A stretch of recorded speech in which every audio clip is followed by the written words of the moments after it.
البتہ اس رات میں کچھ لوگوں کی بخشش نہیں ہوتی. احادیث سے مختلف چیزیں ثابت.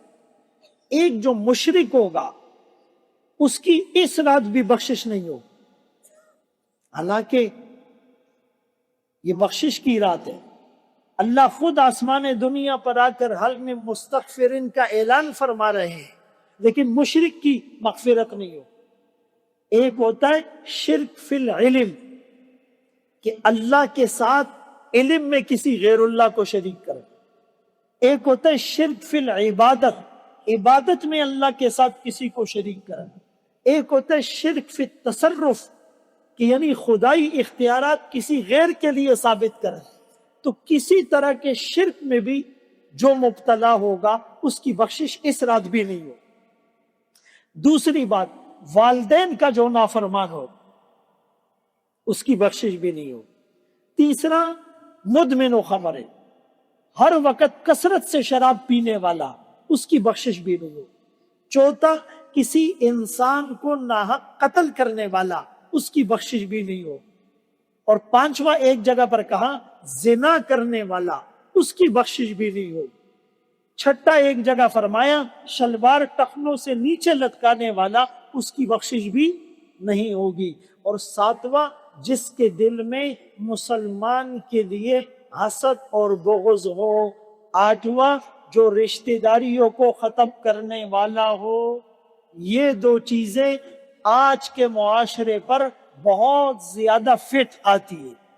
اچھے خاصے دیندار، اچھے خاصے عبادت گزار، اچھے خاصے تہجد گزار، لیکن ان کا دل حسد، کینہ اور بغض سے بھرا ہوا.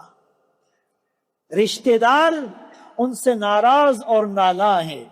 کسی کا اخلاق اچھا نہیں، کسی کی گفتار اچھی نہیں، کسی کا لین دین اچھا نہیں، کسی کے اندر تکبر ہے، وہ دوسروں کو حقیر سمجھ رہا ہے. کوئی حسد کی بیماری میں مبتلا ہے اور رشتے کٹتے چلے جا رہے ہیں. قیامت کے دن اس رشتہ داری کو وجود ملے گا اور یہ کہے گی اللہ جس نے مجھے جوڑا آپ اسے جوڑ دیجیے، اور جس نے مجھے توڑا آپ اسے توڑ دیجیے. بہت سے لوگ جسٹیفائی کرتے ہیں، تعویل پیش کرتے ہیں، ارے جی اس نے غلطی ایسی کی، وہ دوستی کے اور رشتہ نبھانے کے قابل ہی نہیں. بھائی میرا نفس مجھے یہ نہیں کہے گا کہ تو غلط ہے. میرا نفس تو سارا بلیم اور ملبہ دوسرے پر ڈالے گا.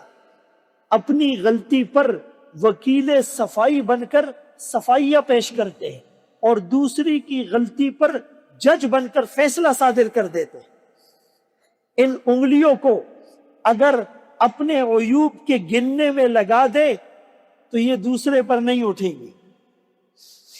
میرے محترم دوستو، بھائیو، بزرگوں، تو ایک تو حسد، کینہ اور بغض، یہ دل میں نہ، یہ اتنی خطرناک بیماری ہے کہ کسی عبادت کی روح نہیں رہتی، اس میں خشوع اور خضوع نہیں رہتا، اور اس مبارک رات میں بھی وہ بخشش سے محروم ہو جاتا. لہذا ہم معافی مانگیں ایک دوسرے سے. جن کے حق ہمارے ذمے ہیں ان کے حقوق کو ادا کریں.